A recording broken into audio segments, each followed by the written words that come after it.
반갑습니다, 여러분. 오늘 여러분과 함께 나누고 싶은 하나님의 말씀은 창세기 22장에 있는 말씀인데요. 창세기 22장 1절부터 12절까지 있는 말씀 함께 잠깐 보도록 하죠. 그 일 후에 하나님이 아브라함을 시험하시려고 그를 부르시되 아브라함아 하시니 그가 이르되 내가 여기 있나이다. 여호와께서 이르시되 내 아들 내 사랑하는 독자 이삭을 데리고 모리아 산으로 가서 내가 네게 일러준 한 산 거기서 그를 번제로 드리라. 아브라함이 아침에 일찍 일어나 나귀의 안장을 지우고 두 종과 그의 아들 이삭을 데리고 번제에 쓸 나무를 쪼개어 가지고 떠나 하나님이 자기에게 일러주신 곳으로 가더니 제3일에 아브라함이 눈을 들어 그곳을 멀리 바라본지라. 이에 아브라함이 종들에게 이르되 너희는 나귀와 함께 여기서 기다리라. 내가 너희와 아이와 함께 저기 가서 예배하고 우리가 너희에게로 돌아오리라 하고, 아브라함이 이에 번제나무를 가져다가 그의 아들 이삭에게 지우고 자기는 불과 칼을 손에 들고 두 사람이 동행하더니 이삭이 그 아버지 아브라함에게 말하여 이르되 내 아버지여 하니 그가 이르되 내 아들아 내가 여기 있노라. 이삭이 이르되 불과 나무는 있거니와 번제할 어린 양은 어디 있나이까. 아브라함이 이르되 내 아들아 번제할 어린 양은 하나님이 자기를 위하여 친히 준비하시리라 하고 두 사람이 함께 나아가서 하나님이 그에게 일러주신 곳에 이른지라. 이에 아브라함이 그곳에 제단을 쌓고 나무를 버려놓고 그의 아들 이삭을 결박하여 제단 나무 위에 놓고 손을 내밀어 칼을 잡고 그 아들을 잡으려 하니 여호와의 사자가 하늘에서부터 그를 불러 이르시되 아브라함아 아브라함아 하시는지라.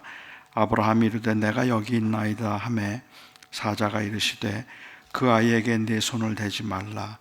그에게 아무 일도 하지 말라. 내가 네 아들 네 독자까지도 내게 아끼지 아니하였으니 내가 이제야 내가 하나님을 경외하는 줄을 아노라. 아멘.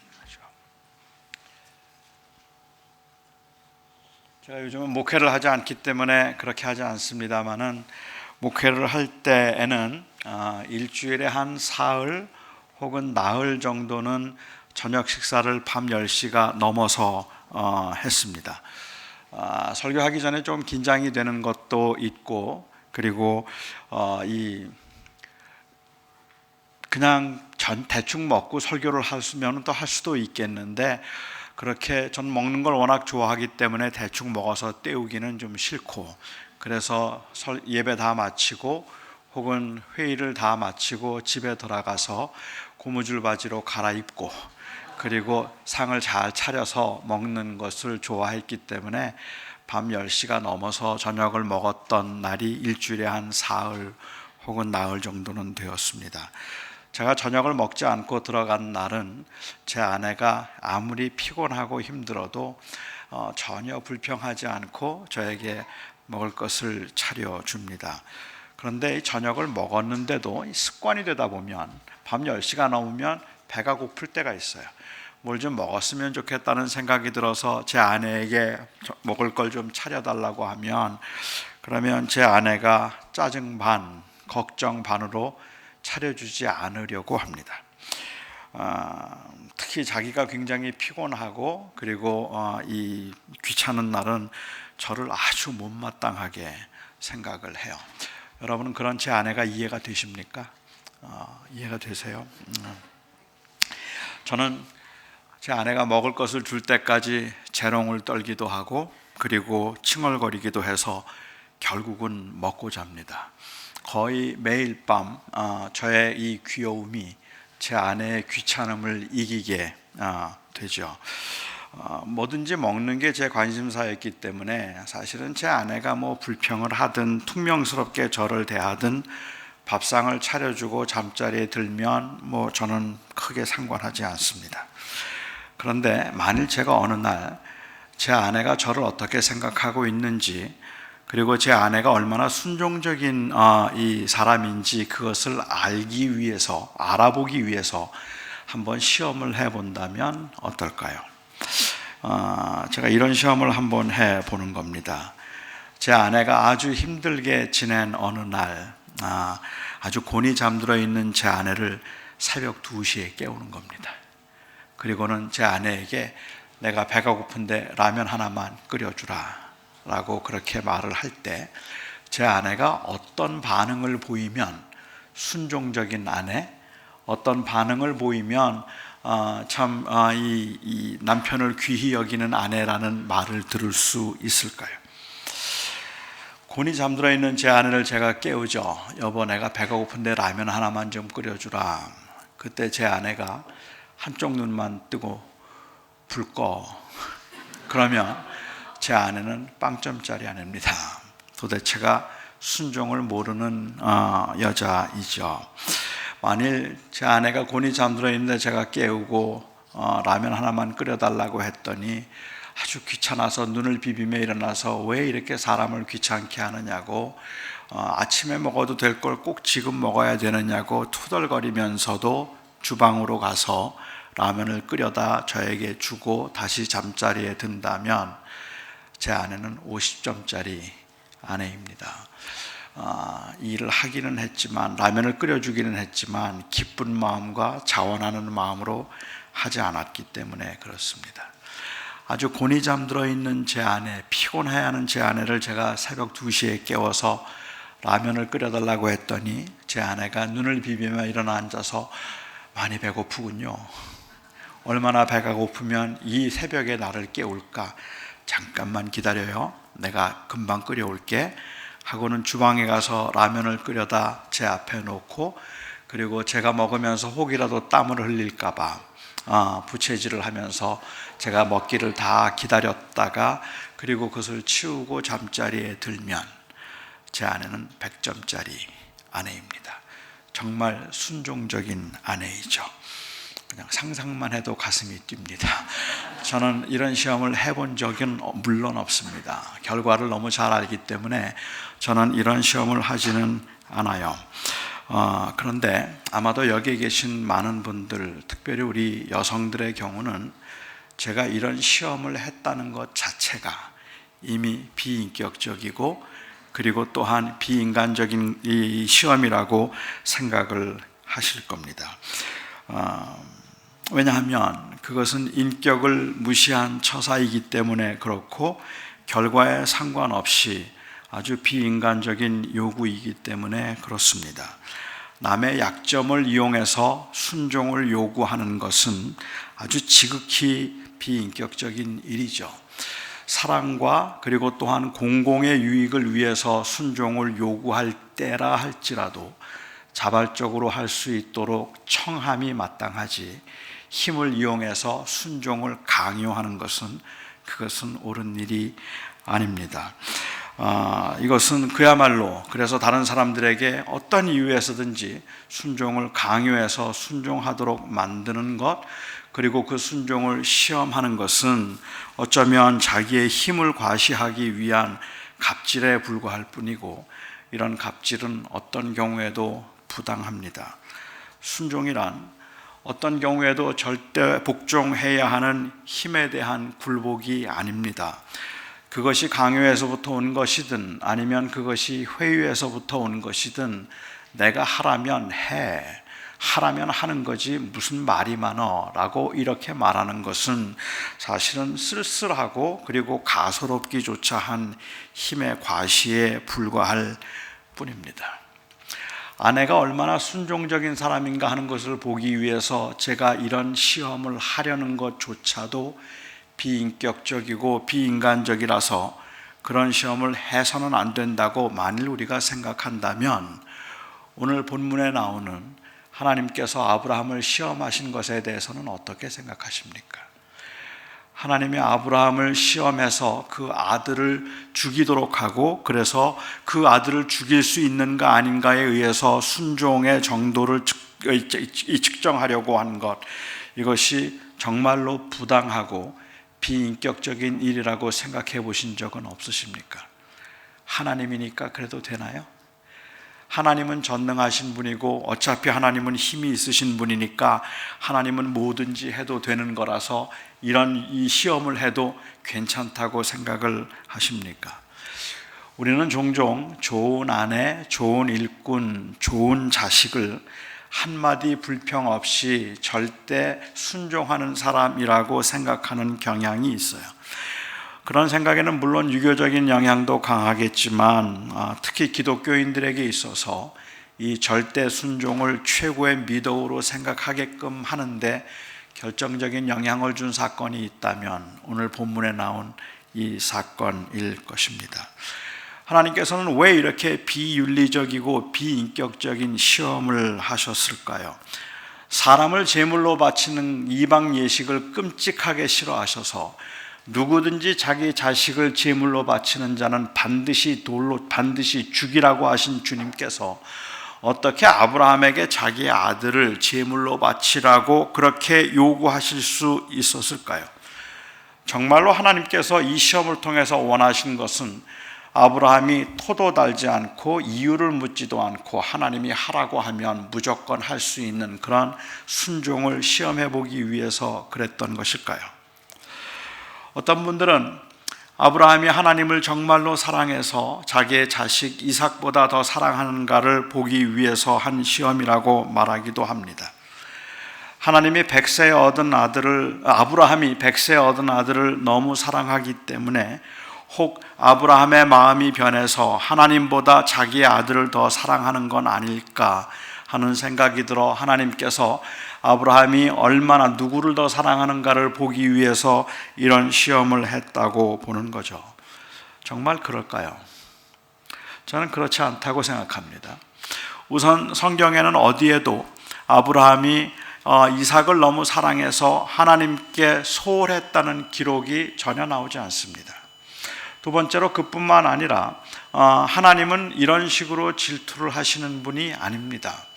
우리가 누구를 끔찍하게 사랑한다고 해서 하나님께서 누구를 더 사랑하는가를 보시고 그리고 다른 누구보다도 하나님을 더 사랑하기를 원하시는 분이 아니란 말입니다. 하나님은 우리에게 있어서 사랑의 원인이 되실 분이지 비교의 대상이 아닙니다.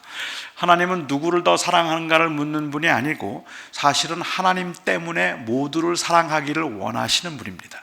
하나님은 우리의 자식을 그리고 우리의 부모를, 우리의 가족들을 하나님 때문에 더 사랑하기를 원하시는 분이지 하나님보다 더 사랑할까 봐 두려워하시거나 하나님보다 더 사랑하지 말라고 말씀하시는 분이 아니라는 말이죠.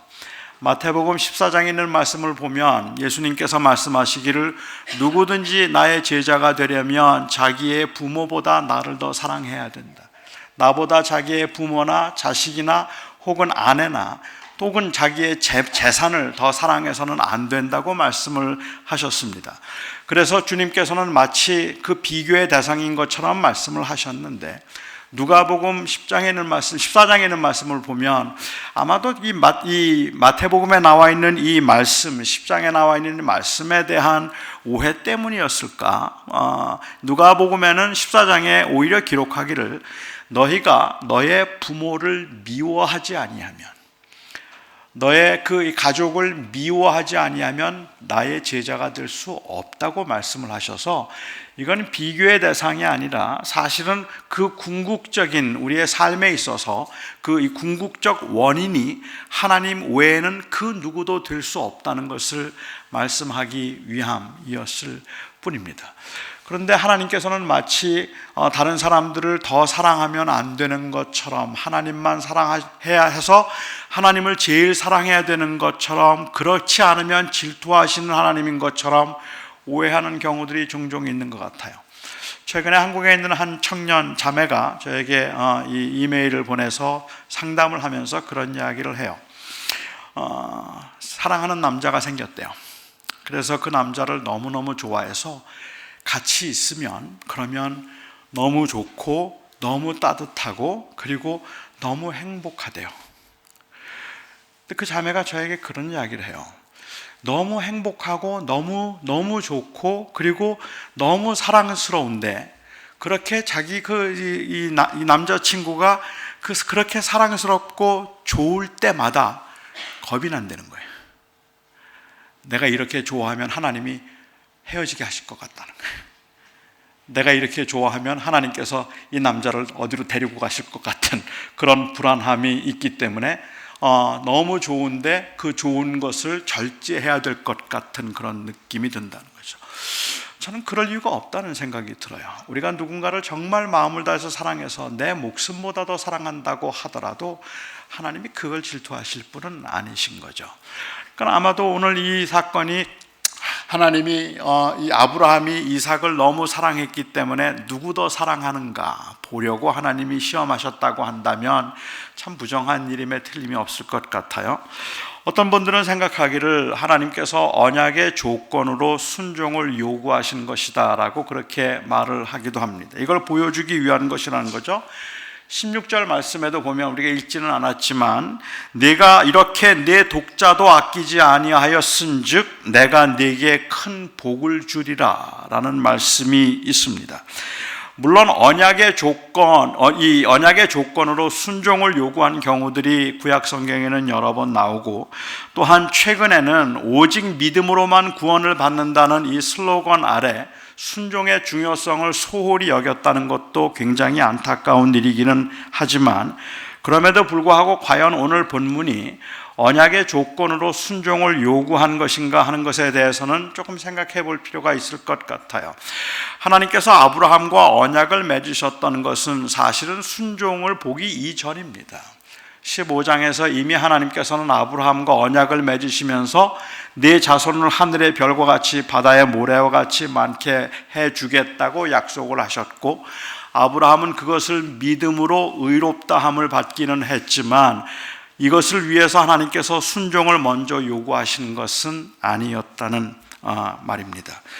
이삭을 통해서 하늘의 별과 같이 바다의 모래와 같이 자손을 많게 해주겠다고 하셨던 약속하신 주님이 이삭을 이제 죽이라고 했을 때 그럴 수 없다고 그리하면은 하나님의 약속이 어떻게 되는 거냐고 항변하는 것이 오히려 더 정의로워 보이지 않으십니까? 그게 더 하나님 앞에 정당하다고 생각되지는 않으시는가 말입니다. 하나님은 자식을 제물로 바치는 것을 원치 않으시는 줄 아는데 어찌하여 자식을 제물로 바치라 하십니까? 라고 하나님 앞에 물었어야 하지 않겠습니까? 제가 설령 이 시험을 통과한다 할지라도 그래서 하나님께 제가 인정을 받는다 할지라도 이후에 다른 사람들은 하나님에 대해서 뭐라고 말하겠습니까? 라고 그 하나님의 그 이름을 위해서라도 우리가 오히려 항변했어야 마땅하지 않겠는가 말입니다. 사실은 아브라함이 하나님의 그 정의로움을 생각했다면 그냥 무조건 시키는 대로 하는 것이 아니라 하나님 그러면 안 됩니다 라고 말하는 것이 더 옳아 보인다는 말이죠. 저는 이 사건을 구속사적으로 다시 말하면 메시아적으로 읽어야 된다고 생각했습니다. 이 사건은 단순히 아브라함이 자기 자식을 죽이려고 하면서까지 자신의 충성심을 증명한 사건이 아닙니다. 또한 그래서 교회의 요구와 목사의 요구에 절대적으로 복종하는 것이 복을 받는 비결이라는 패러다임을 제시하기 위한 것도 아닙니다. 이 사건은 아브라함에게는 충격적인 사건이고 잊을 수 없는 그러한 이 체험이기는 했지만 하나님의 약속을 확인하는 그러한 사건이었고 하나님께서 인간을 향한 하나님의 계획을 보여주실 수 있었던 사건이기 때문에 귀하고 아름다운 사건이었던 것입니다. 하나님께서는 당신이 우리를 얼마나 사랑하시는지 그리고 또한 그래서 우리를 위해서 무엇을 해 주실 것인지 그것을 암시하기 위해서 아주 위험한 사건을 역사의 한 순간에 하나님께서 준비하셨습니다. 이 사건은 자칫 하나님이 불의한 하나님으로 보일 수도 있는 아주 위험한 사건이었어요. 이 역할을 맡은 사람은 우선은 하나님을 이해하고 하나님의 그 선하심을 믿을 수 있어서 하나님께서 요구하실 때 힘들지만 그것을 지킬 수 있는 사람이었고 그리고 자기의 자식을 자기보다 더 사랑하는 사람이어야 했고 그리고 또한 그 아버지의 말에 순종할 수 있는 아들을 둔 사람이어야 했습니다. 하나님은 아브라함을 이렇게 준비시키셨어요. 100세의 아들을 주시고 그 아들이 순종적인 아들이 되게 하셨을 뿐만 아니라 그렇게 살아가면서 하나님의 선하심을 믿고 의지할 수 있도록 아브라함을 훈련시키시고 준비시키신 후에 이 뜻밖의 사건을 요구하신 것입니다. 어느 날 하나님께서 아브라함을 부르셨습니다. 이때 아브라함은 제가 이해하기에는 그의 생애 가운데 가장 행복하고 안정된 삶을 살 때였습니다. 75세에 이민을 떠나서 정말 어려운 일들 많이 만나고 생명의 위협도 느끼고 자기의 아내를 누이라고 속여야 했던 그러한 순간들도 있었고, 블레셋 사람들과의 마찰로 인하여서 전쟁도 끊이지 않았고 언제나 그 위협을 느끼고 있던 상황, 특별히 아들이 없었기 때문에, 그 후손이 없었기 때문에 늘 그것으로 인하여서 노심초사하던 이 아브라함이 아들을 얻고 블레셋 사람들과의 마찰도 이제 더 이상은 없고 아이가 잘 자라줬을 뿐만 아니라 아주 좋은 이 안정적인 그러한 생활을 할 때였어요. 그때 하나님께서 아브라함을 부르셨습니다. 아브라함아, 아브라함아, 내가 여기 있나이다. Here I am, Lord. 이 말 속에는 주님 뭐든지 말씀하세요, 제가 듣겠습니다 라는 순종의 의미가 담겨 있습니다. 그리고 하나님께서 그날 하셨던 그 말씀은 아브라함에게는 충격이었습니다. 내 아들, 내 사랑하는 독자 이삭을 모리아 산으로 데리고 가서 거기에서 제물로 바치라, 죽이라. 얼마나 놀랐을까요? 하지만 그는 불평하지 않았습니다. 하나님의 명령이 심상치 않았고 상식을 벗어난 것이었지만 하나님의 성품과 선하심을 알고 있었기 때문에, 오히려 그래서 하나님의 선하심을 믿기 때문에 어떻게 그렇게 무식한 것을 요구할 수 있느냐고 하나님 앞에 따지지 못했어요. 도저히 이해가 되지 않았지만 그 하나님은 그것을 요구하셨다면 뭔가 있겠지라는 생각을 했을지도 모릅니다. 하지만 그래서 아브라함이 기쁜 마음으로 순종했다고 볼 수 없습니다. 오늘 성경에는 아브라함이 어떤 느낌이었는지, 아브라함의 느낌에 대해서는 아무 이야기도 하지 않고 있지만, 아브라함이 그래서 아주 기쁜 마음으로 내 아들, 내 사랑하는 독자 이삭을 모리아 산으로 데리고 가서 죽이라 라고 이야기를 했을 때, Sure Lord, 주님이 말씀하시면 뭐든지 다 하죠. 뭐가 걱정입니까? 주님 달라는데 못 드릴 게 뭐가 있어요? 당장 제 아들 바로 처리하겠습니다. 그런 마음이었을 리가 없단 말입니다. 그는 괴로웠을 겁니다. 고통스러웠을 겁니다. 한잠도 자지 못했을 겁니다.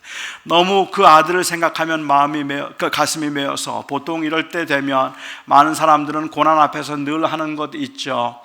내가 뭘 잘못해서 이럴까?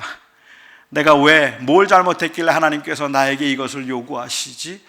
그리고 아마도 자기가 잘못한 것들을 밤새도록 돌아보기도 하고, 혹시 정말로 자기가 잘못해서 그런 거라면 하나님 앞에 다시 매달려서 무릎을 꿇고, 하나님 차라리 나를 죽이시고 내 아들은 좀 살려주십시오 라고 말하고 싶었을 겁니다. 아들을 죽이라고 하는 하나님의 의도는 도대체 무엇이었을까요? 히브리서의 기자는 이 사건에 대해서 언급하면서, 히브리서에는 하나님께서 이 아브라함을 다시 살리실 줄 믿는 믿음으로 이삭을 죽이려고 했다고 했는데, 이거는 부활을 믿고 죽이려고 했다는 의미일 테니까 그는 진짜로 죽이려고 했습니다. 밤새도록 잠을 자지 못했을 겁니다. 아들에게는 뭐라고 말해야 되죠? 아니, 아내 이 사라에게는 뭐라고 말을 해야 됩니까? 속이고 그냥 슬쩍 데리고 가서 죽여버리고, 그리고 나중에 돌아와서 아내한테 아들 어디로 갔다고 말하면 되는 겁니까? 어떻게 말해야 될까요? 이 아메리칸 주위시 아티스트인 샤갈이라고 하는 사람이 있는데, 이 샤갈이라고 하는 사람이 이 사건을 그림으로 그렸어요. 그런데 그 그림을 보면 재미있는 건, 아주 굉장히 화려한 색채로 그림을 그렸는데, 이삭은 누워있고, 그리고 아브라함이 칼을 들고 그를 죽이려고 하는데 그 옆에 수풀이 있어요. 그리고 그 아주 검게 칠해진 수풀 안에 사람의 형상이 하나 있습니다. 누굴까요? 사라예요. 그러니까 당시 유대인들의 생각에는 사라가 몰랐을 리가 없고, 아마 따라와서 보았고 그리고 경악하는 모습이에요. 이 어떻게 남편이 자기 자식을 죽이려 그래요? 하나님의 사랑, 하나님 앞에 자기가 하나님 사랑한다는 확인을 받기 위해서 자식을 죽이려고 하는 이 모습이 이성적입니까? 유대인들의 전통에 의하면, 우리는 정확하게 알 수가 없지만 유대인들의 이 랍비들의 전승에 의하면 이 당시 이삭의 나이가 16살이었다고 주장하는 사람들도 있지만 37살이었다고 주장하는 사람들도 있습니다. 당시 이삭의 나이가 37살이었다고 주장하는 사람들의 근거는 무엇인가 하면 이 사건 이후에 23장 시작하면서 사라가 죽습니다. 그런데 그때 사라가 127세에 죽어요. 127세에 죽었다면 당시 이삭의 나이가 37이에요. 이 말은 바꿔서 얘기하면 당시 유대 랍비들의 생각은 사라가 이 사건의 충격으로 죽었다는 거예요. 자기 남편이 아들을 죽이려고 산으로 끌고 가서 사흘 동안 끌고 가서 나무 위에다 올려놓고 칼로 그를 들어서 죽이려고 하는 그 사건에 너무 충격을 받아서 사라가 죽었다고 말하기도 한다는 말이죠.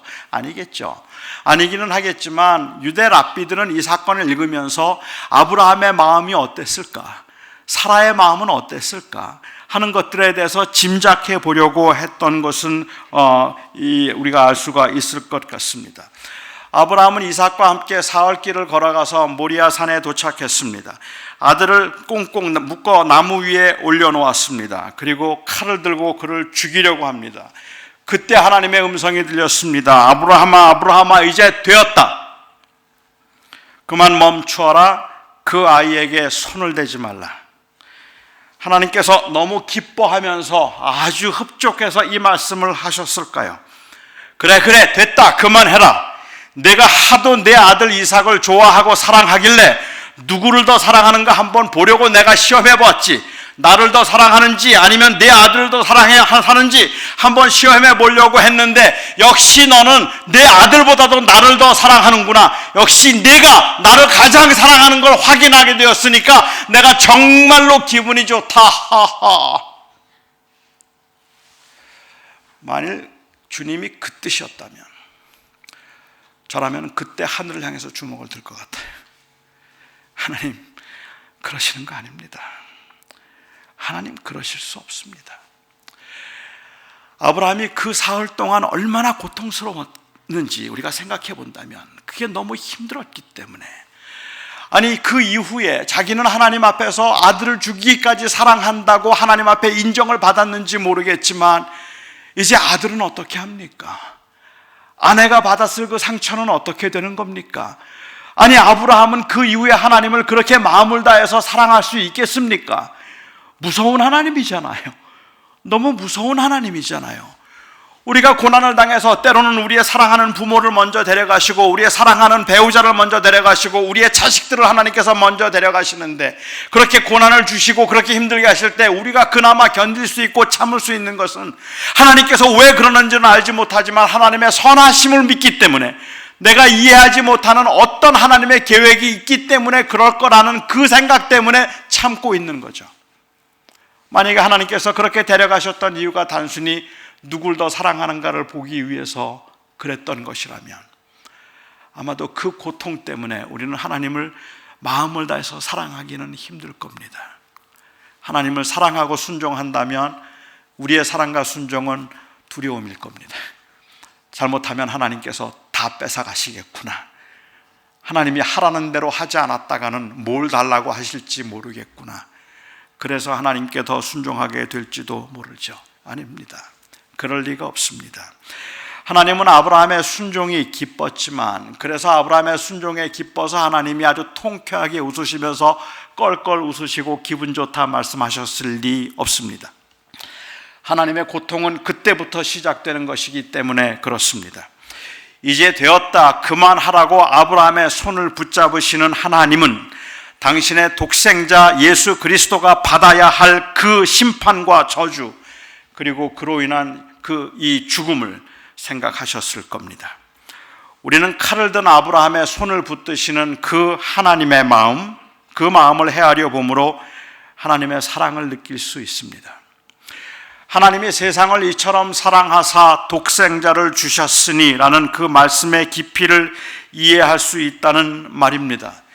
내가 너희를 구원하기 위하여 너희에게 준 내 아들이 내 사랑하는 독자란다. 하나님이 이삭을 그렇게 하나님으로 아브라함으로 하여금 이삭을 그렇게 준비시키시고, 그리고 난 다음에 하나님께서 이삭을 제물로 바치라고 하시면서 하나님이 예수님을 부르실 때 즐겨 부르시는 그 호칭, 내 아들, 내 사랑하는 독자, 너의 아들, 너의 사랑하는 독자 이삭을 제물로 바치라. 이 말 속에는 내 아들, 내가 사랑하는 독자를 내가 너를 위하여 제물로 준다는 의미가 포함되어 있다는 말입니다. 그렇기 때문에 이 사건은 단순히 아브라함이 얼마나 하나님을 순종하고 얼마나 하나님을 사랑해서 하나님께 순종함으로 인정을 받았는가 하는 그 이야기를 하고 있는 것이 아니라고 저는 생각합니다. 이 사건의 핵심은 그냥 단순히 얼마나 순종하면 하나님께 인정을 받을 수 있을까에 관한 것도 아니고, 우리가 어떻게 하나님을 사랑해야 하는가 하는 것에 관한 이야기도 아닙니다. This is not about how much we have to love Him, but this is about how much He loved us. 하나님이 우리를 얼마나 사랑하셨는가를 보여준 사건이지, 우리가 하나님을 얼마나 사랑해야 하는가를 가르쳐준 사건은 아닙니다. 이 사건은 어떻게 해야 복을 받는가를 가르쳐준 사건이 아닙니다. 어느 정도 순종해야 하나님께 인정을 받을 수 있는가 하는 사건을 말하고 있는 게 아니라는 말입니다. 우리는 종종 이 아브라함의 사건에 대한 그 강력한 메시지 때문에 때로는 많은 사람들은 그 하나님 앞에 그렇게 순종하지 못하고 있는 자신의 모습 때문에, 그렇게 하나님 앞에 자식을 죽이기까지, 사랑하는 가족을 버리기까지 하나님을 사랑하지 못하는 자신의 모습 때문에 하나님 앞에 불필요한 죄책감마저 느끼게 되는 것 같아요. 이 사건은 우리가 얼마나 순종해야 하나님께 인정을 받을 수 있을까에 관한 사건이 아니라, 독생자 주신 하나님께서 우리를 얼마나 사랑하시는가를 말씀해 주고 계시는 사건입니다. 여러분은 누구에게 정말로 사랑한다는 감동적인 고백을 들어보신 적이 있습니까?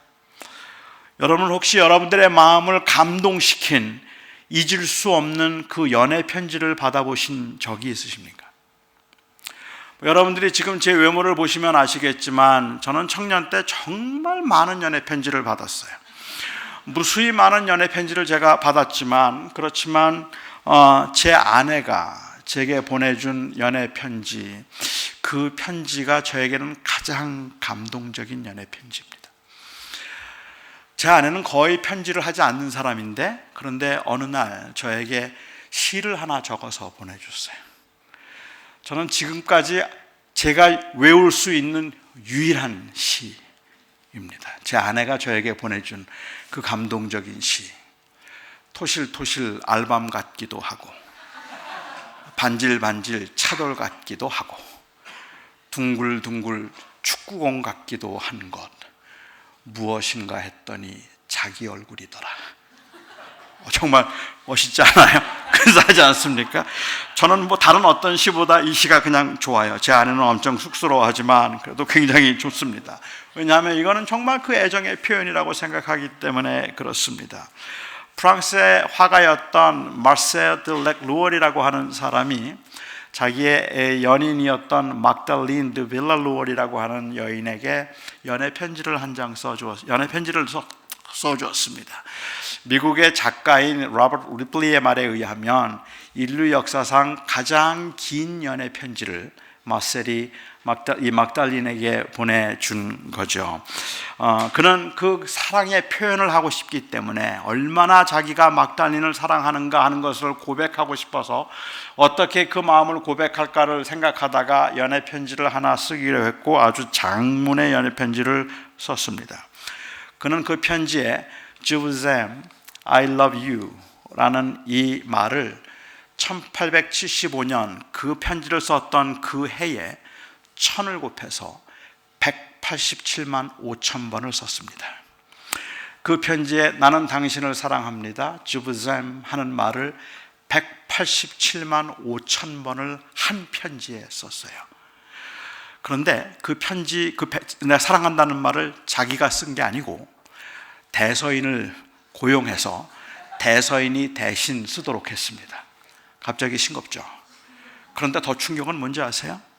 그 187만 5천 번을 그냥 쓰도록 돈을 주고 쓰게 한 것이 아니라, 저는 몇 명의 대서인을 불렀는지 잘 모르겠어요. 저로서는 계산이 잘 안 되지만 대서인을 불러놓고 자기가 즈브젬 하고 말을 하면 그 대서인이 즈브젬 하고 따라하고 그 다음에 즈브젬이라고 썼습니다.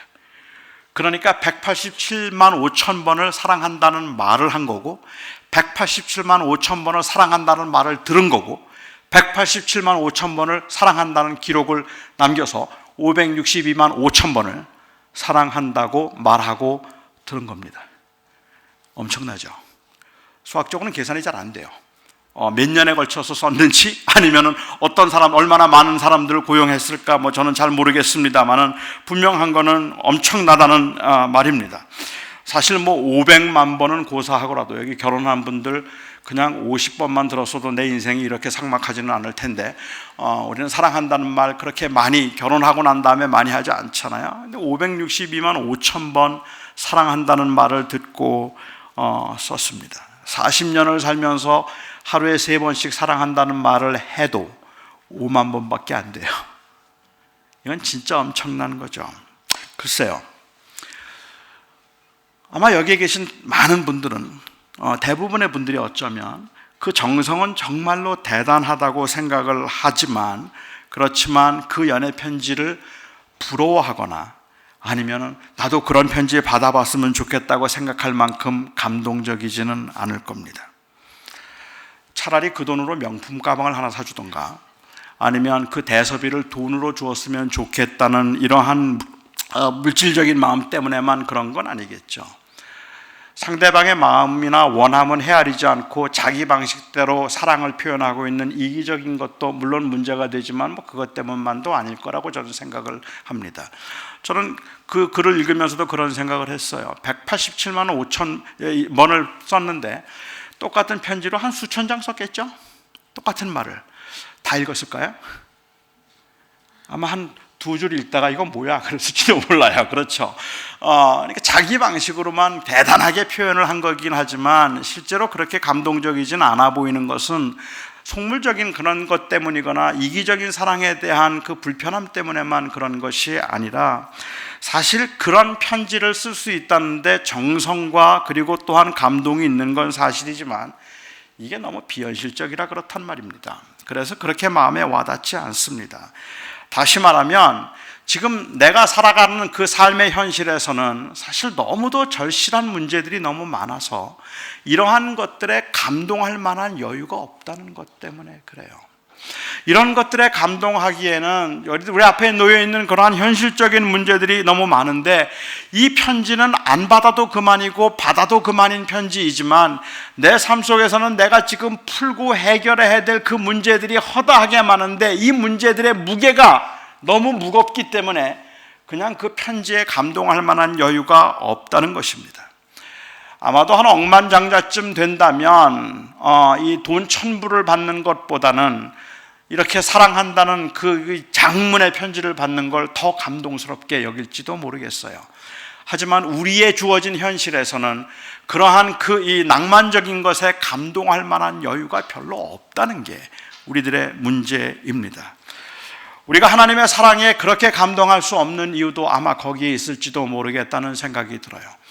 하나님께서 세상을 이처럼 사랑하사 독생자를 주셨으니라고 말을 하지만 우리에게 주어져 있는 그 삶의 현실에서 우리가 경험하고 있는 그 버거운 일들과, 그리고 또한 우리가 날마다 경험하고 있는 그 무거운 짐들 앞에서 하나님의 사랑이 별로 느껴지지 않는다는데 우리의 문제가 있지 않을까라는 생각을 합니다. 우리는 대체로 우리의 삶이 풍요로워질 때 하나님의 사랑을 느낍니다. 우리가 넉넉해지거나 아니면 우리의 문제들이 해결되었을 때 하나님께서 우리를 사랑하셨다는 생각을 할 수 있을지는 모르지만, 그냥 삭막하고 메마른 삶의 현장에서는 하나님의 사랑이 잘 느껴지지 않을 때가 있다는 말이죠. 저는 물론 하나님의 사랑은 우리가 주어진 모든 것들, 넉넉하고 풍요로운 것들에서 하나님을 느낄 수 있어야 한다고 동의를 하면서도, 그런 것에서 하나님의 사랑을 느끼자고 하면 솔직히 섭섭할 때가 너무 많습니다. 많은 좋은 것을 거저받아서 누리고 있는 저로서는 너무 배은망덕한 말이라고 혹시 그렇게 말할 수 있을지는 몰라도, 저는 솔직히 하나님의 그 인색함이 이해가 되지 않습니다. 그리고 그 하나님의 인색함이 섭섭합니다. 하나님께서 우리에게 잘해 주셔야 할 의무도 없고 우리가 하나님께 무엇을 구해야 함이 뻔뻔함일 수도 있음을 인정하지만 그럼에도 불구하고 우리에게 지금 절실하게 필요한 것들이 하나님에게는 하나도 필요 없다는 것과 그 하나도 필요 없는 것들이 하나님에게는 많다는 사실, 그 사실이 저희들로 하여금 하나님의 인색함을 느끼게 만든다는 말이죠. 하나님이 돈이 필요하십니까? 하나님이 금이 필요하십니까? 우리는 없어서 고난인 것들이 하나님에게는 차고 넘치는데 우리에게 주신다고 하나님께 손해될 것 하나도 없잖아요. 그런데 하나님께서 그것을 기도하면 주겠다 말씀하시고 착하게 살면 주겠다 말씀하시면 기도도 하고 착한 일도 해야 되겠죠. 그런데 그냥 주실 수도 있는 거잖아요. 그러니까 섭섭하단 말입니다. 물론 압니다. 만물을 소유하신 그 하나님께는 하나도 필요 없는 것들이라 할지라도 우리의 유익을 위해서 하나님께서 주지 않으셨다는 설명도 어느 정도 이해할 수 있고, 모든 것들이 다 우리가 누릴 수 있는 것들이었지만 아담과 하와의 죄로 인하여서 그 풍성하고 좋은 것들에서 우리가 제외되었다고 이야기를 한다면 그것도 저는 신학적으로 이해할 수 있습니다. 그런데도 섭섭합니다. 예를 들면 이런 겁니다. 한 10여 년 전에 저희 부모님 댁에 가면 저희 부모님 댁에 이 패리오에 러닝머신, 이 트레드밀이 있었어요. 저희 저희 아버님께서 특별히 집에서 운동을 하시기 위해서 그 기구를 사다 놓으셨는데, 그런데 먼지가 뽀얗게 앉아 있었습니다. 여러분도 아시는 것처럼 집에 운동기구 사놓고 운동하기 쉽지 않잖아요. 게다가 저희 부모님은 그 당시에 헬스클럽, 피트니스 클럽의 멤버십을 가지고 계셨기 때문에 그 기계를 쓰지 않고 있다는 걸 제가 알아요. 그래서 제가 하루는 저희 아버님께 제가 부탁을 드렸어요. 아버지, 그 러닝머신, 그 트레드밀 저 좀 주세요. 제가 운동을 좀 해야 될 것 같아요. 그리고 저희 아버님께서 안 된다고 하셨어요. 아예 안 쓰시는 거 아는데 좀 주세요. 그랬더니 안 된대요. 쓰신대요. 아버지 안 하시는 거 아는데 그런데 저 주시죠. 그리고 저희 아버님 말씀하시기를 거기에다가 빨래도 걸어놓고 고추도 넣으면 그러면 쓸 데가 있다고, 안 된다고 말씀하시는 거예요. 제가 사드린 거 아닙니다. 제게는 그것을 소유할 그 소유를 주장할 만한 권리가 저에게는 없지만 그래도 제가 장남인데 그거 좀 주실 수도 있잖아요. 안 주세요. 저희 아버지에게 무슨 다른 뜻이 있었는지 그거는 제가 잘 모르겠습니다만은 저에겐 어떤 권리도 없었음에도 불구하고 그 당시는 너무 섭섭했습니다. 저를 가장 섭섭하게 만들었던 건 제가 장남이라는 거, 아니면 제가 그냥 아들이라는 것, 그 점도 있었겠지만 제가 정말로 섭섭했던 것은 그게 저희 아버님에게 필요 없는 것이었다는 것 때문이었어요. 저희 아버님이 쓰신다면 제가 그거 달라고 안 그러죠. 그게 얌체죠. 하지만 그냥 먼지가 앉아있는 걸 알고 있었기 때문에 그거 달라는데 결국은 안 주셨습니다. 제가 특히 저의 필요에는 아랑곳하지 않았고 아버지가 안 쓰신다고 제가 계속해서 졸랐더니 저희 아버님 하시는 말씀, 내 거 가지고 내 마음대로 하는데 네가 무슨 상관이냐 그러더라고요. 안 써도 난 너 안 준다. 그런데 마음이 섭섭하더라고요. 하나님이 그런 것 같아요. 하나님이 필요도 없으시면서 참 안 주세요. 하나님에게, 우리에겐 지금 없어서 지금 힘든데 그걸 하나님께서는 안 주시더라는 말입니다. 만유의 주인이 되시고 창조주가 되신 주님께서 모든 것들에 대한 소유권을 가지고 계신 분이시지만 제가 필요로 하는 것 중에 하나님에게 필요한 것은 하나도 없는데 하나님께서 오늘 밤에라도 여러분들의 집에 돈 1,000불 좀 갖다 놔 주신다고, 하나님께서 다음 학기 학비를 하나님께서 미리 여러분들에게 그냥 척 갖다 주신다고 하나님에게 손해가 되겠습니까? 아니면 하나님이 그건 나중에 쓸 데가 있어서 지금 안 주고 계시는 겁니까? 그런데 진짜 안 주세요. 맨날 사랑한다고 말만 하세요.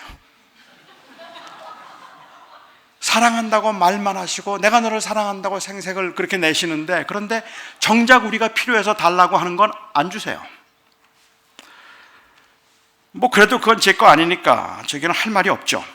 하지만 그거 줄 테니까 이거 해봐 저거 해봐 말씀하시는 것 같을 때 순종하면 주겠다 말씀하시고, 그리고 말 잘 들으면 주겠다 말씀하시는 것 같을 때 서운하게 느껴진다는 말입니다.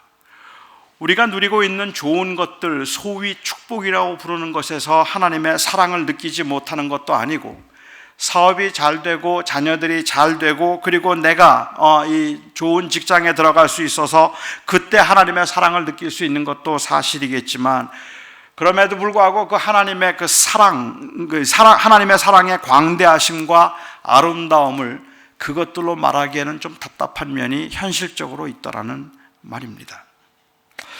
이 세상에서 벌어지고 있는 부당한 그 기아와 불공평한 고통은 말고라도 그냥 평범한 소시민의 삶의 현장만 둘러보아도 하나님에게는 재물이 필요 없다는 사실과, 그럼에도 하나님에게는 재물이 많다는 사실 때문에, 그리고 우리에게는 그것들의 부족함이 아주 치명적이고 그리고 저희들에게는 때로는 절망적인 고통을 가져다 준다는 사실 때문에 하나님은 참 인색한 하나님이십니다.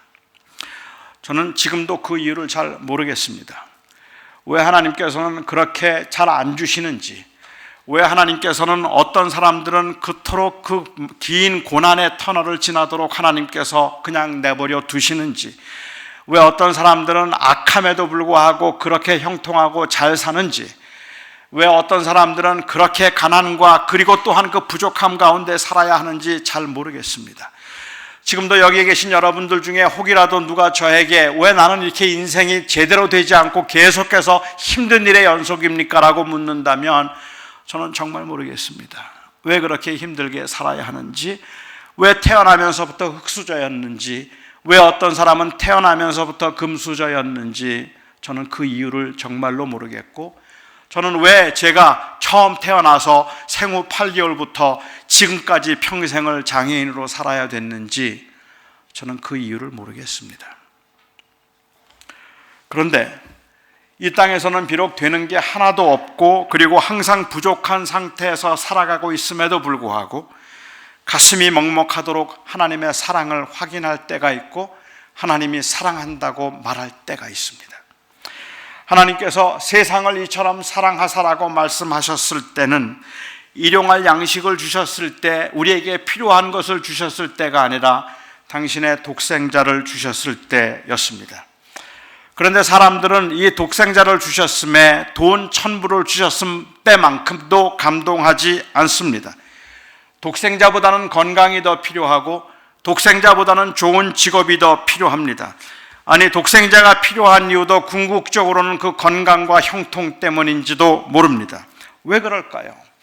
왜 하나님께서 우리에게 이렇게 독생자를 주셨다고 말하는데 우리는 거기에서 그렇게 감동을 느끼지 못하고 오히려 하나님의 사랑을 확인하지 못하고, 우리는 그 사랑을 우리에게 주어지는 일상에 필요한 것들의 체험을 통해서 우리가 왜 확인하게 되는 걸까요?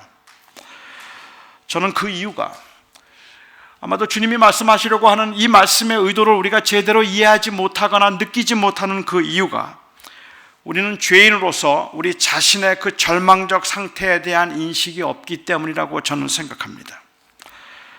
성경은 하나님의 사랑을 말하기 위해서 항상 우리의 죄인됨에 관해서 이야기를 합니다. 예를 든다면 사경을 헤매면서 병상에 있는 사람에게는 그에게 주어질 수 있는 일상에 필요한 것들이나 좋은 직업이나 건강이 그렇게 의미가 없을 거예요. 그에게 있어서 절대적으로 필요한 것이 있다면 회복이죠. 병이 낫는 거겠죠.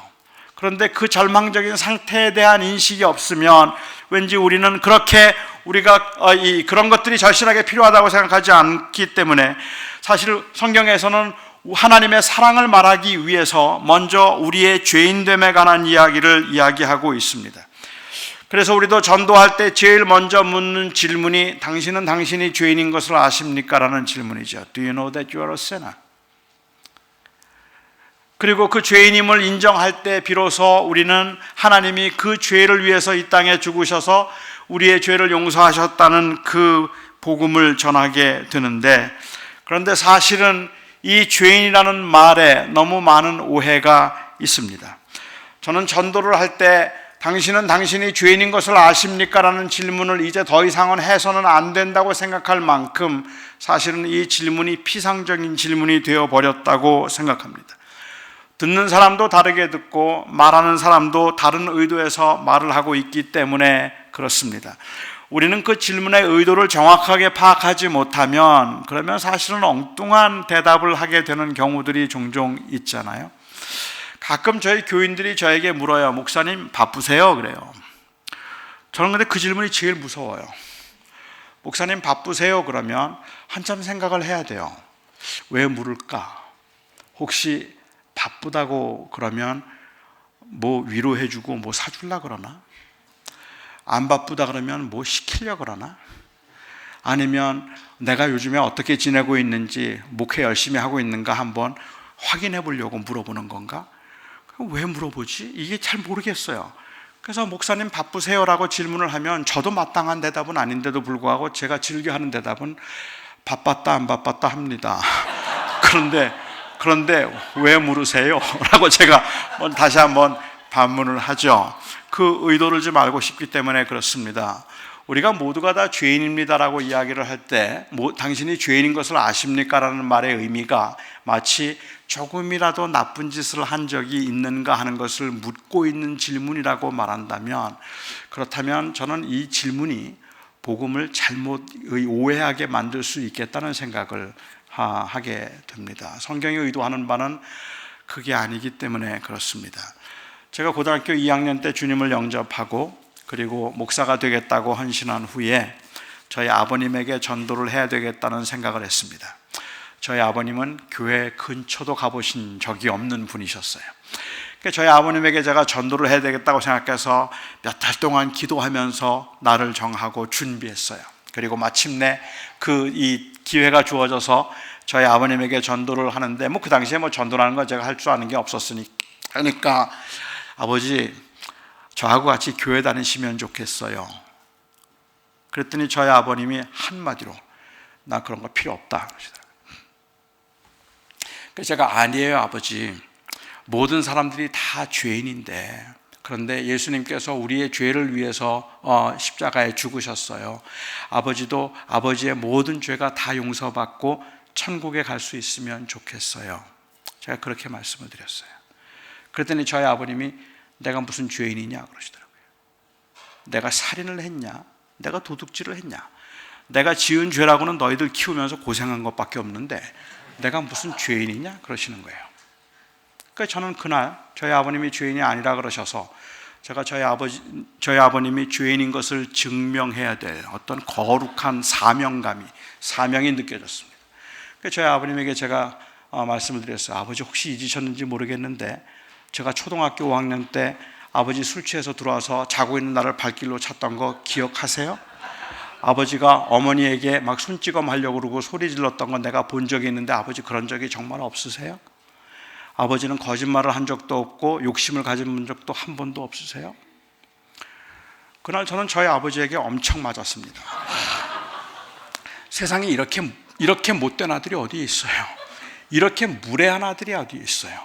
그 아버지가 죄인인 것을 인정하도록 하기 위해서 초등학교 5학년 때 술 드시고 하셨던 행동까지 다 그것을 끄집어내어서 죄인인 것을 증명하거나 아니면 그것을 인정하도록 만들고 있는 그 모습이 정말로 무례해 보일 뿐만 아니라 더 심각한 문제는, 그래서 내가 사탕을 훔쳐먹은 죄 때문에 예수님께서 십자가에 죽으셔서 나를 위해서 죽으셔서 나를 구원받게 하셨다는 이 사실이 그렇게 감동적이 아니란 말이에요. 아니 무슨 사탕 하나 훔쳐먹어가지고 십자가에 죽고 그래, 그냥 용서해 주시면 되는 거지 그런 것까지 하시나, 이런 생각이 든단 말이죠. 그러나 성경에서 이야기할 때 모든 사람들이 죄인이라고 말을 하는 것은 누구나 다 사람들은 조금씩은 나쁜 짓을 했다, 맞아요. 하지만 그것은 우리가 죄인이기 때문에 나타난 현상일 뿐이에요. 성경에서 모든 사람이 죄인이라는 말의 의미는 조금씩 나쁜 짓을 했다는 이야기를 하고 있는 것이 아니라 인간은 절망적이라는 이야기를 하기 위한 거예요. 인간에게는 아무 소망이 없습니다, 그 말을 하는 거예요. 인간에게는 아무런 소망이 없고 인간에게는 아무런 희망이 없습니다. 왜요? 죽음 때문에. 그래서 성경에서 죄인임을 증명하기 위해서 사용하고 있는 것은 죽음이지 우리의 행동이 아니에요. 우리가 무엇을 행했는가가 아니라 이 죽음이 우리 인간을 절망적이라는 사실을 보여주고 있다는 말입니다. 모든 사람이 죄인이라는 말은 결론적으로 You are doomed. Eternally doomed. It doesn't matter what college you went to. It doesn't matter how much money you make a year. It doesn't matter what gorgeous house you live in. You're hopeless. You know? You're hopeless. 아무리 세상 사람들이 좋아할 만한 것들을 가지고 있고 좋은 조건들을 가지고 있어서 부자로 살 수 있고 넉넉하게 살 수 있다고 할지라도 120살까지 건강하게 살 수 있다고 말할지라도 좋은 집에서 정말 모든 사람들이 부러워할 만한 넉넉한 삶을 살고 있다고 할지라도 You are hopeless. 죽음은 여러분들의 모든 것을 순식간에 다 뺏어가 버릴 겁니다. 그뿐만 아니라 그 이후에 오는 그 하나님의 심판은 아무도 그 앞에 설 수 있게 만들지, 설 수 없게 만든다는 사실이에요. 그러니까 모든 인간은 결국은 절망이다. 소망이 없다. 열심히 살면서 행복감을 느끼려고 애를 쓰고 있기는 하지만 그렇게 열심히 살면서 이 땅에 사는 동안에 행복을 느끼려고 부지런히 돈을 모으고 건강하게 살려고 애를 쓰는 그 모습이 사실은 처절할 만큼 절망적인 모습에 대한 표현일 뿐이란 말이에요. 아무리 그렇게 해도 결국은 인생은 불행한 거니까. 그렇잖아요. 그 인간에게 주어진 유일한 객관적인 조건, 그를 행복하게 만들 수 있는 객관적인 조건은 돈이 아니에요. 건강이 아니에요. 생명이에요. 우리는 지금 살아가면서 절실하게 필요한 게 돈인 것 같지만 그렇지만은 그 돈을 다 소유한다 할지라도 인간의 불행이 결국 그 죽음 앞에서 인간이 절망적인 것이라면 하나님께서는 인간에게 주어질 수 있는 유일하게 그를 행복하게 할 수 있는 의미 있게 만들 수 있는 유일한 객관적 조건, 이 생명을 주기 위해서 하나님이 그 아들을 십자가에 다셨단 말입니다. 그래서 우리는 성경에서 우리가 죄인이라고 이야기를 할 때 이 질문이 그냥 너무 왜곡되어서 어쩌면 단순히 그냥 교세를 확장하기 위해서 질문을 단순화시키고 지적인 동의만을 구하려고 그렇게 함으로 인한 그렇게 사람들을 호도한 것인지도 모르겠다는 생각이 듭니다. 당신은 당신이 죄인인 것을 아십니까? 내가 무슨 죄가 있어요? 이 사람들 다 나쁜 짓 하며 살잖아요. 살다 보면 어쩔 수 없이 거짓말도 하고 살다 보면 욕심도 좀 생기고 그러는 거잖아요. 선생님이나 나나 똑같지 않아요? 다 어차피 살면 그런 거 아니에요? 뭐 누가 동의하지 않겠어요? 예. 그렇게 생각하니까 또 그러네요. 그래요, 우리가 죄인이에요. 근데 예수님이 우리를 위해서 죽으셔서 우리의 죄를 다 용서하셨어요. You agree? 저는 모르겠는데요. 아니, this is free. Just say yes. You will have eternal life. Say yes. 그냥 그렇다고만 하세요. 예수님이 우리를 위해서 죽으셔서 그렇게 고백하고 끄떡이는 사람들을 위해서 십자가에 죽으셔서 우리의 죄를 다 용서하시고 천국 가게 해주셨어요. 사실은 이것은 심각한 복음의 변질이라는 말입니다. 그렇게 그냥 intellectually agree 해줌으로 그게 마치 천국에 들어갈 수 있는 입장권 하나 받은 것처럼 생각을 하고 있기 때문에 그 인간의 절망적인 상태에 대한 인정도 없고 그 절망적인 상태에서 다시 살아나게 만들었던 그 예수 그리스도의 죽으심이 무엇을 의미하는가에 대한 진정한 그런 고민도 없는 상태에서 그냥 기독교인이 되었다고 생각하게 만드는 이러한 심각한 문제가, 이 변질이 있었다고 저는 생각해요. 우리는 이제 난 어떻게 하면 좋을까? 우리에게는 아무런 소망이 없는데라고 생각하는 그 사람들에게 주어진 이 생명, 결국은 하나님이 세상을 이처럼 사랑하사 독생자를 주셨으니라는 이 말에 전제되어 있는 것은 인간은 괜찮은 줄 알지만 전혀 괜찮지 않다는 사실에 대한 전제예요. 돈이 많아서 괜찮은 것 같고, 그리고 남들이 부러워할 만한 그러한 그 외형적인 조건들을 갖추어서 괜찮은 줄 알지만 괜찮지 않아요. 그들이 괜찮지 않다는 것을 보여주고 있는 그 증거는 죽음이죠. 그리고 심판이기 때문에 그렇습니다. 뭐 요즘도 뉴질랜드는 이제 호주는 없겠지만 이 한국에 가면, 미국에도 LA는 제가 보았는데 한국에 가면 요즘도 지하철 근처에서 예수천당 불신지옥 전도하는 분들 계십니다. 저는 예수천당 불신지옥 이 외치는 분들을 보면 그 전도의 효율적인 면을 생각해 볼 때는 그것이 전도 그렇게 해서 사람들이 과연 믿을까라는 의문이 생기긴 하지만, 그렇지만 그 효율성 때문에 그들이 하고 있는 일들이 잘못되었다고 말해서는 안 된다고 저는 생각합니다. 우리 현대인들은 지나칠 정도로 이 프라그매틱한 생각에 익숙해져 있기 때문에 특히 요즘 젊은이들의 경우에 있어서도 그렇고 우리에게 중요한 질문은 언제나 Does it work? Pragmatically speaking. 그게 돼? 하는 질문이에요. 안 되는 건 안 해요. 그런데 엄밀히 그리스도인들에게 중요한 질문은 그게 되느냐는 질문이 아니라 그게 옳으냐는 질문입니다. 안 돼도 옳은 걸 해야죠. 그게 안 되는 일이라도 바른 거면 해야죠. 전도 그렇게 한다고 누가 믿겠어요? 아무도 안 믿을걸? 하지만 그 열정 때문에 복음을 전해야 된다고 생각해서 만약에 하고 있는 것이라고 한다면 그것 가지고 뭐라고 나무랄 건 아닌 것 같다는 생각이 들어요. 저는 그래서 그 열심이나 아니면은 그런 전도의 행위에 있어서는 제가 크게 거부감을 느끼지 않는데, 예수천당 불신지옥의 메시지에서 저는 위기감을 느껴요. 예수천당 불신지옥, 그 말이 과연 맞는 말일까? 만약에 그 말의 의미가 예수를 믿으면 천국에 가고 예수를 안 믿으면 지옥에 간다, 그런데 예수를 안 믿어서 지옥에 간다는 의미라고 이해를 한다면 그거는 잘못됐다고 생각하기 때문에 그래요. 예수를 안 믿어서 지옥에 가는 게 아니에요. 예수를 믿어서 천국에 가는 건 맞지만 예수를 안 믿어서 지옥에 가는 게 아니에요.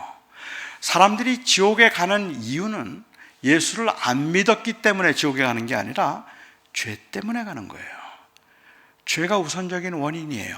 그런데 그 죄, 그 죽음으로부터 아니면 그 심판으로부터 자유하게 해줄 수 있는 길이 있는데 그 길을 거절했기 때문에 그것이 secondary cause가 되기는 했지만 그게 primary cause는 아니라는 말이에요. 다시 말하면 인간이 꽤 괜찮은 상태에 있다고 생각하면 멀쩡하게 괜찮게 잘 살고 있는 사람에게 믿을래 안 믿을래 안 믿는다고 지옥에 보내는 하나님이라면 잔인한 하나님이죠. 그런데 성경은 그렇게 말하고 있는 게 아니라는 말입니다. 인간은 처음부터 괜찮지가 않아요. 여러분들은 괜찮지가 않아요. 저도 괜찮지가 않아요.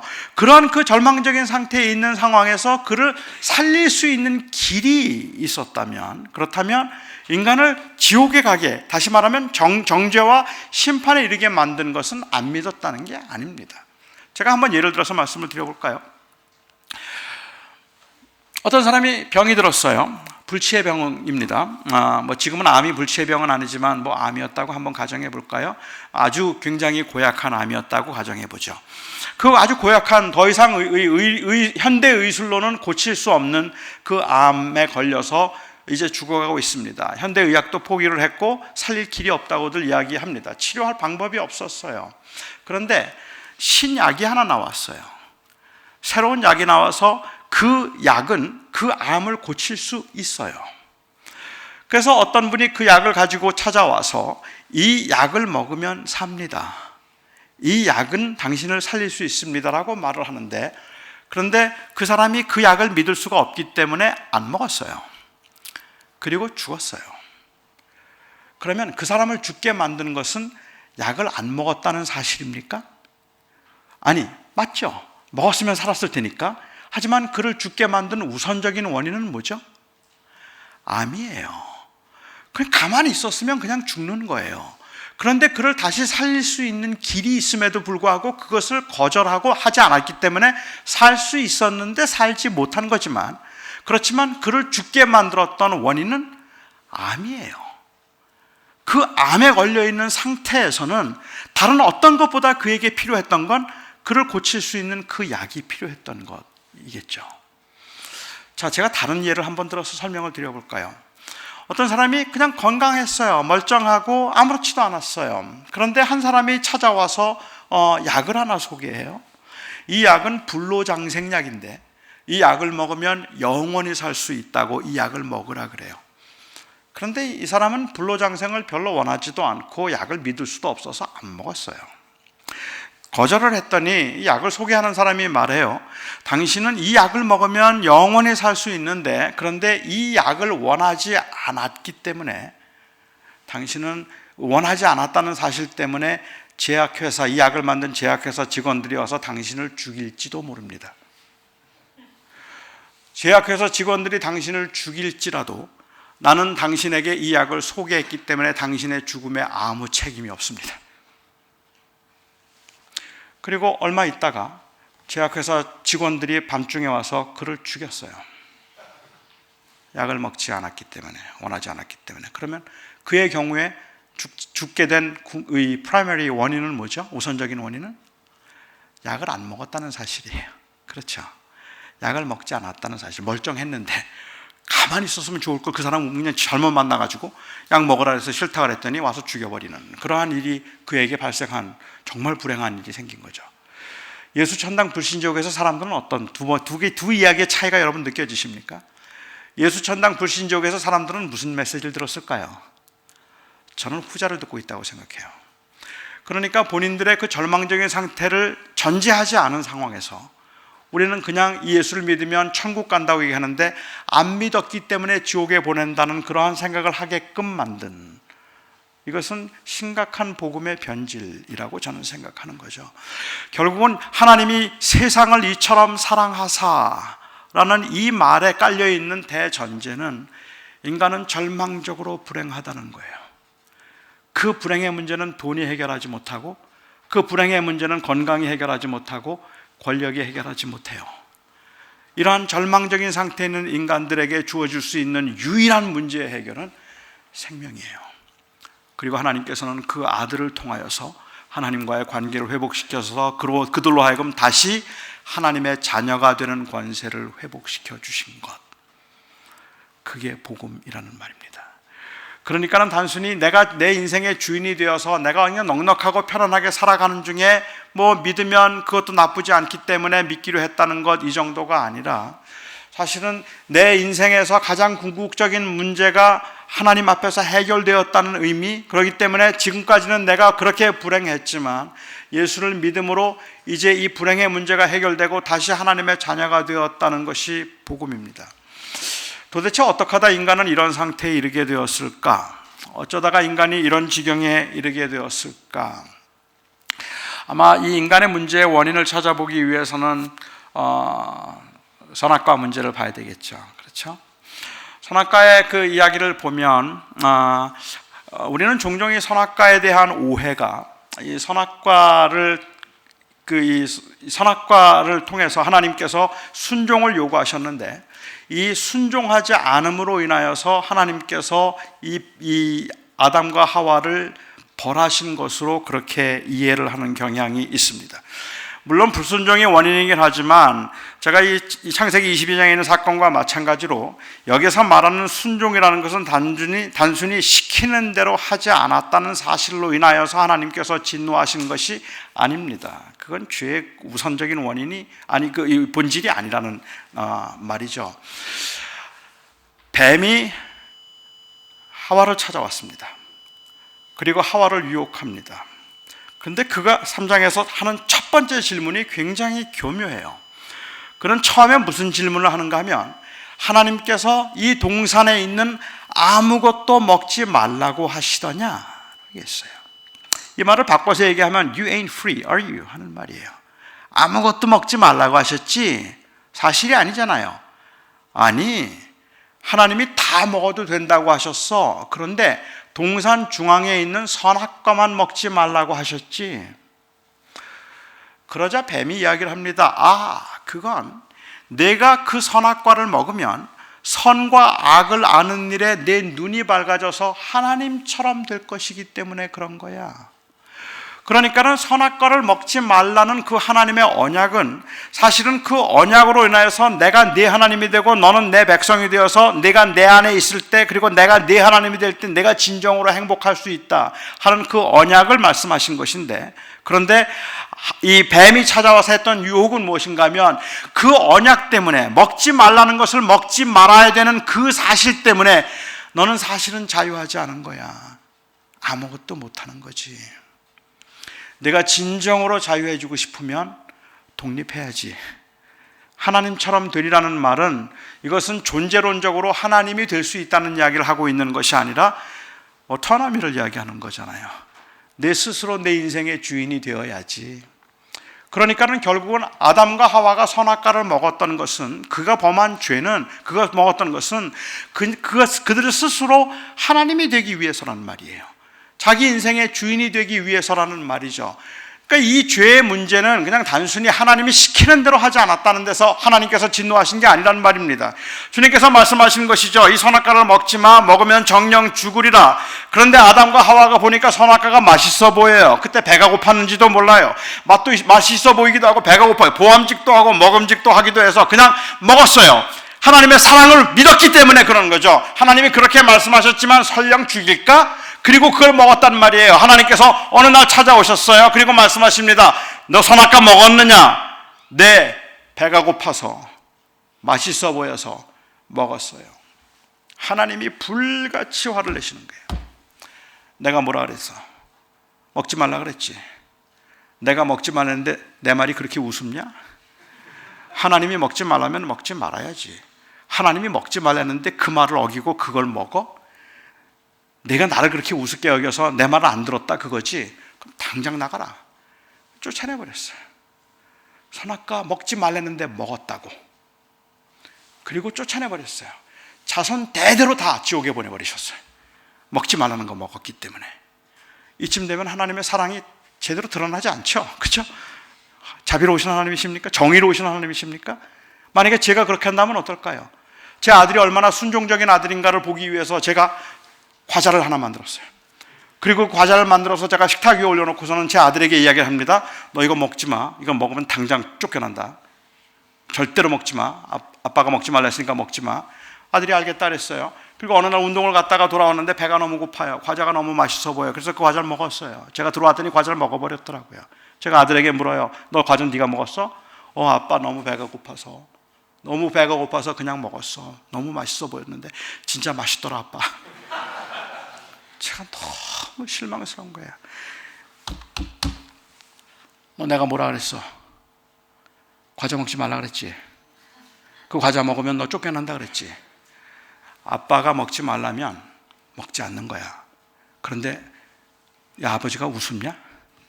아버지가 하지 말는데 그걸 먹어? 이런, 당장 나가. 나를 무시하다니 당장 나가. 집에서 쫓아내버렸어요. 호적에서 이름을 지워버렸어요.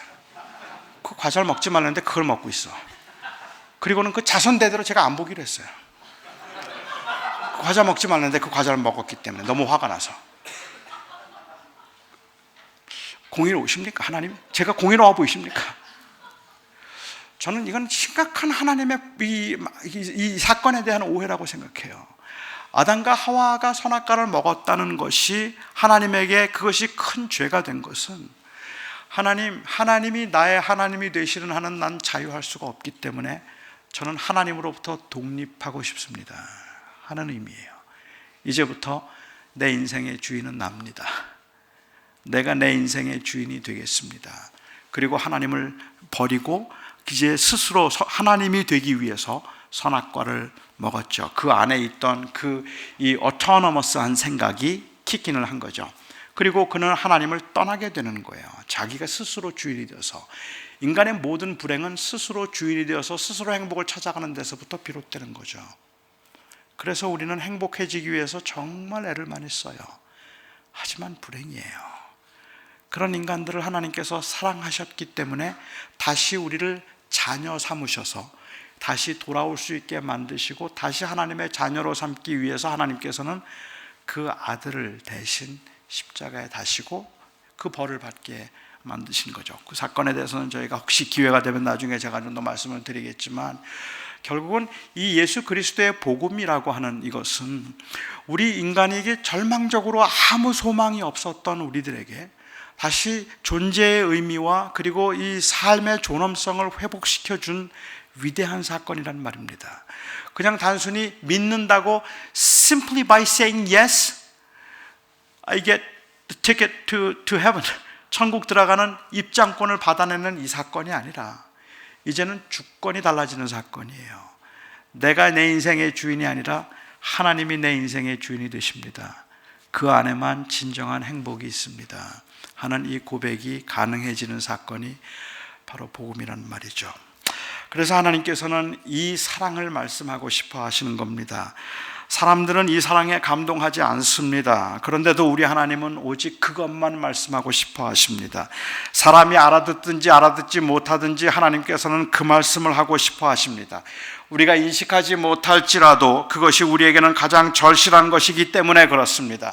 부자에게도 하나님께서는 내가 너를 사랑하여 독생자를, 내 아들을 주었다는 말씀을 하고 싶어 하시고, 가난해서 그 처절하게 힘들게 살아가는 사람에게도 내가 너를 사랑하여 내 아들을 주었다는 말씀을 하고 싶어 하신다는 말입니다. 또한 그 나이가 들어서 기력이 점점 쇠하여 가고 그리고 외로움과 두려움에 한숨이 깊어가는 그 노인들에게도 하나님께서는 내가 너를 사랑하여 내 아들을 주었다는 말씀을 하고 싶어 하시고, 그리고 또한 무엇이든지 할 수가 있을 것 같은 열정에 항상 의욕이 넘치는 젊은이들에게도 주님께서 하고 싶은 말씀, 궁극적으로 하고 싶은 말씀은 내가 너 사랑해서 내 아들 주었다. 그 말씀을 하고 싶어 하신다는 말씀입니다. 그 큰 교회의 부자, 그 큰 교회에서 대형 교회를 이루고 있는 목사들에게도 하나님께서는 내가 너를 사랑하여 내 아들을 주었다고 말씀하고 싶어 하시고, 그 가난하고 이 작은 교회에서 고생과 고난을 일삼고 있는 그 목사들에게도 하나님께서는 내가 너를 사랑하여 내 아들을 주었다고 말씀하고 싶어 하신다는 말씀입니다. 오늘 본문 말씀은 바로 그 하나님의 말씀을 생생하게 우리에게 전해준, 하나님의 마음을 전해준 사건이라는 말입니다. Do you know how much I love you? 그런데 하나님은 왜 나한테 돈을 안 주세요? 그런데 하나님께서는 왜 나에게 생활비를 안 주세요? 그런데 하나님께서는 왜 나를 이렇게 힘들게 하시고, 왜 나에게 장애를 주시고, 왜 나에게 이렇게 아픔을 주시고, 왜 나에게는 이렇게 불행한 환경을 주시는 거예요? I don't know. 그런데 하나님께서는 그렇게 하나님이 내가 사랑한다고 말씀하시고 난 다음에 하나님의 필요한 것들을 우리는 경우에 따라서 주기도 하시겠지만, 궁극적으로 하나님께서 하고 싶어 하시는 말씀은 뭐냐면 I love you so much that I gave my only son for you. 주님은 그 말씀을 하고 싶어 하신단 말입니다. 내가 너 정말 사랑해. 내 아들을 줬다. 많은 그리스도인들은 어쩌면 오늘 이 사건을 보면서 순종에 대한 강박을 가지고 있는지도 모릅니다. 마땅한 도리이고 은혜에 대한 보답이라고 생각하기도 하고, 아니면 복을 받거나 재앙을 피하기 위한 수단이라고 생각을 해서 순종해야 된다고 생각을 하는데, 사실은 그럼에도 불구하고 교회 생활을 오래 한 분들일수록, 많이 섬기는 분들일수록 기쁨이 없는 것을 보았습니다. 어쩌면 우리가 본문을 읽으면서도 느끼는 답답함은, 우리에게는 아브라함처럼 자식 그리고 이 가족들도 희생할 만큼의 충성심이 우리에게는 없다는 그 사실로 인한 죄책감인지도 모릅니다. 그래서 우리는 하나님 앞에 늘 죄송하다는 마음이고, 이런 설교로 순종을 강요할 때마다 하나님 앞에 그냥 죄송하다는 생각이 더 많이 들고 죄책감이 느껴지는 건 사실이지만, 많은 교인들은 그 죄책감 못지않게 부당하다는 생각을 하고 있습니다. 제가 만나는 많은 현대 그리스도인들은 하나님에게 조금씩 삐져 있어요. 하나님이 섭섭해요. 그것을 요구하시는 하나님도 섭섭하다는 생각이 든다는 말이죠. 그리고 우리는 신앙생활도 자꾸만 하나님을 임프레스하려고 많이 애를 씁니다. 오늘 주님께서 이 창세기에 있는 말씀은 Can you impress me? 하는 그 질문을 하고 계시는 것이 아니라 I want you to be impressed by me. 나는 내가 임프레스 되기를 원한다. 내가 너를 이만큼 사랑해. 그 말씀을 하고 싶어 하시는 것입니다.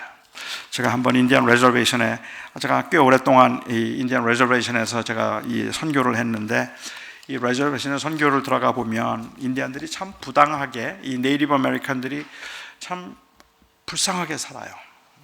너무 힘들기 때문에 대부분의 사람들은 얼굴에 이 표정이 없어요.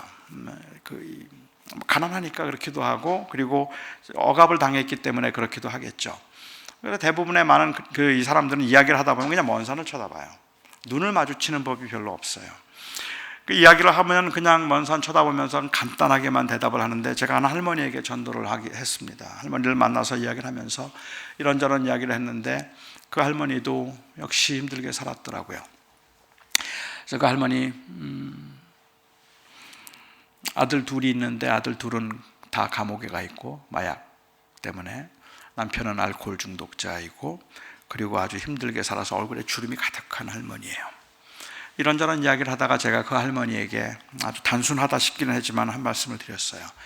You know, God loves you.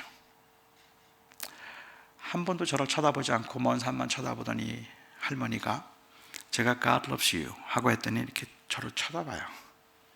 그리고는 How do you know? 그래요. How do you know? 그때 만일 제가 그 할머니에게 하나님이 사랑하셔서 그 아들들 감옥에서 다 나올 거예요. 하나님이 사랑하셔서 이제 할머니 건강하게 될 거고 남편 술 끊을 거예요. 그렇게 말했더라면 그 할머니가 아마 웃었을 것 같아요. 그동안의 그 고난이 너무 깊어서 아마 웃었을 것 같아요. 근데 How do you know? 하고 묻는 그 할머니에게 제가 I know it for sure because God has given His Son Jesus for you.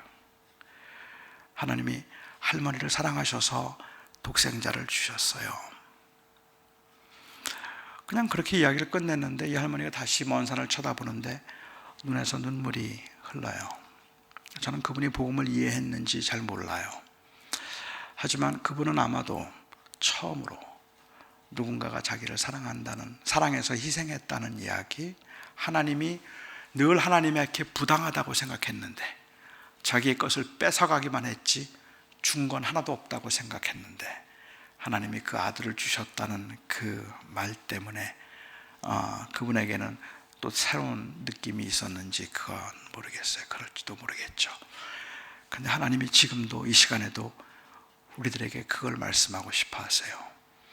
그래서 그게 복음이에요.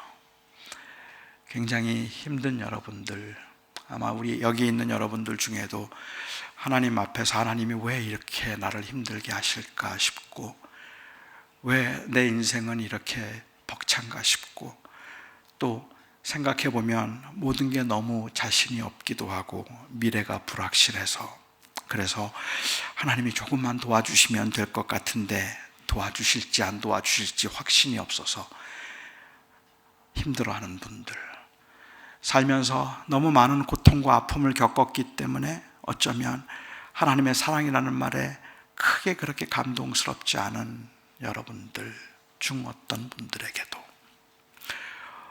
오늘 이 밤에 주님이 하고 싶은 말씀은 내가 너 정말 사랑한다 그 말입니다. 내가 너를 정말로 사랑한다. 내가 내 아들을 주었다. 그 아들을 준 하나님의 마음을 우리가 좀 더 느껴볼 수 있는 가장 좋은 사건이 있다면 전 아브라함의 사건이라고 생각합니다. 그래서 이 사건은 우리들에겐 복음의 소식입니다. 그 아무것도 보이지 않는 상황에서 하나님의 사랑을 믿고 확인하고 견딜 수 있고 일어설 수 있게 만드는 것, 그건 바로 하나님이 그 아들을 주셨다는 그 사랑의 메시지 때문입니다. 많이 힘들어하고 낙심했던 여러분들, 그리고 또 모든 게 두렵고 불안한 분들 이 중에 계시다면 오늘 하나님이 여러분을 얼마나 사랑하는지 그 사랑의 소리를 들으시면서 다시 한번 용기를 내보시기를 바랍니다. 기도하겠습니다.